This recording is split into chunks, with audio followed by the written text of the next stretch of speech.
Bismillahirrahmanirrahim. Bismillahirrahmanirrahim. Assalamualaikum warahmatullahi wabarakatuh. Alhamdulillahirabbil alamin. Arsala rasulahu bil huda wa dinil haq liyuzhiru 'alad dini kullihi walau karihal musyrikun. Saudaraku yang beriman kepada Allah Subhanahu wa taala, berjumpa kembali dalam channel kita Orang Surau. Pada kesempatan kali ini kita masih membahas tentang Mama Ghufran. Ada suatu hal yang menarik tentang Mama Ghufran ini. Dari sekian banyak pengakuan beliau yang katanya bisa berbagai macam bahasa, bahasa jin, bahasa semut, bahasa malaikat, dan bisa memanggil imam mazhab yang 4, bisa memanggil Munkar Nakir, malaikat maut, dan segala macam dongengannya. Ternyata ada sebuah pengakuan yang unik dari Mama Ghufran itu sendiri, yakni beliau ternyata pernah menjadi orgil, ya, ODGJ sekitaran 3 tahun lamanya. Simak videonya sebagai berikut. Duh, sampai difitnah, dihina, saya aja gilanya pun 3 tahun. Kalau orang masih suhudon kepada saya, berarti sholatnya gugur, ngajinya gugur. Apanya gugur? Gugur karena apa? Gak ada cinta kasih sayang. Saya mendoakan, saya munajat kepada Allah, munajat kepada malaikat maut, Munkar Nakir, ke malaikat Jibril. Ya Allah ya Karim, maqali inna rahmatan Ghufran, la qali inna rahmatan ya. Ketika kita menyimak video yang dia sampaikan ini, ternyata memang Mama Ghufran ini pernah menjadi orgil, ya, bahwa beliau pernah menjadi orgil selama 3 tahun ternyata. Nah, yang menjadi pertanyaannya, apakah dongengan dan pengakuan-pengakuannya hari ini yang kita dengar, yang sedang lagi viral ini, apakah ini memang karakter beliau atau memang beliau ini belum sembuh seutuhnya? Saudaraku yang beriman kepada Allah Subhanahu wa taala, kenapa ini mesti kita sampaikan? Ya karena memang dari berbagai macam pernyataan, banyak hal yang tidak masuk akal dan sangat-sangat tidak logis sama sekali.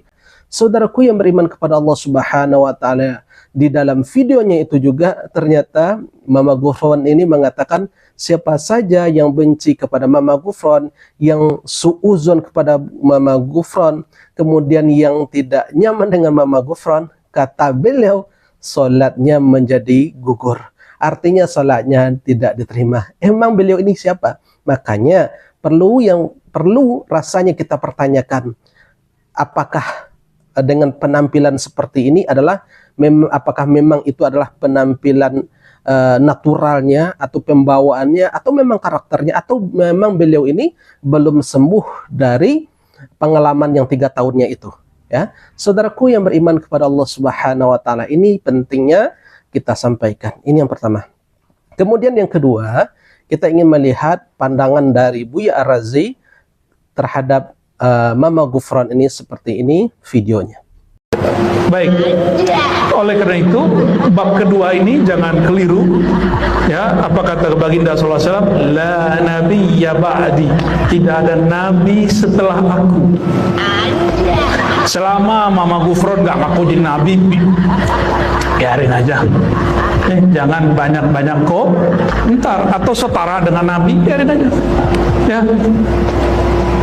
Daripada antum nanti malah menggelapkan hati. Ya, Buya Ar-Razi kayaknya lebih mencari yang tidak terlibat di dalam kasus dari Mama Ghufran ini.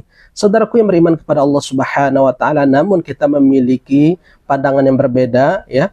Bahwasanya kita memiliki pandangan berbeda. Ini adalah refleksi dari hati nurani, refleksi dari iman kita, bahwasanya kita sebagai hamba yang beriman tentunya kita tidak akan membiarkan kemungkaran berlalu begitu saja di depan kita.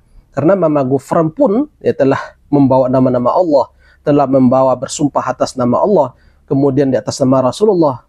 Tetapi itu hanyalah karangan-karangannya Mama Ghufran itu sendiri. Jadi kita perlu membantah ini, walaupun ya rasanya ini agak janggal, tapi tetap kita akan mencoba untuk mengcounter ini.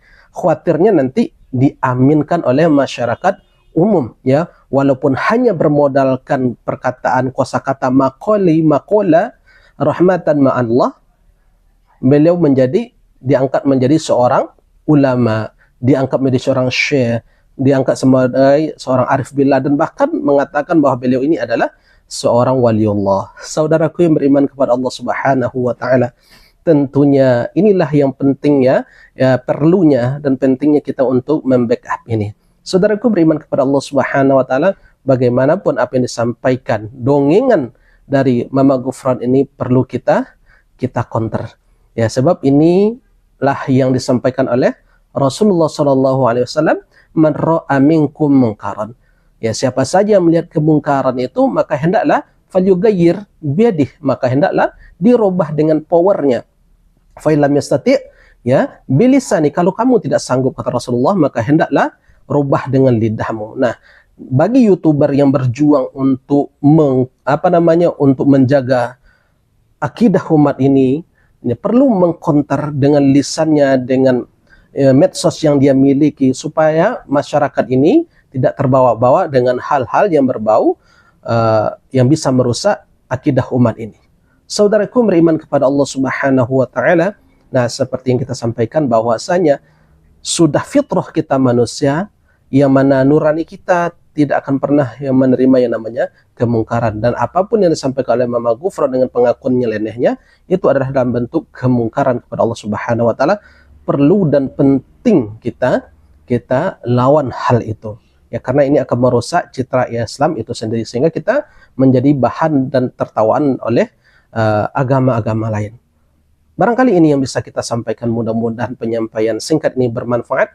Subhanakallahumma wa bihamdika asyhadu an la ilaha illa anta astaghfiruka wa atubu ilaih. Wabillahi taufiq wal hidayah. Assalamualaikum warahmatullahi wabarakatuh. الحمد لله رب العالمين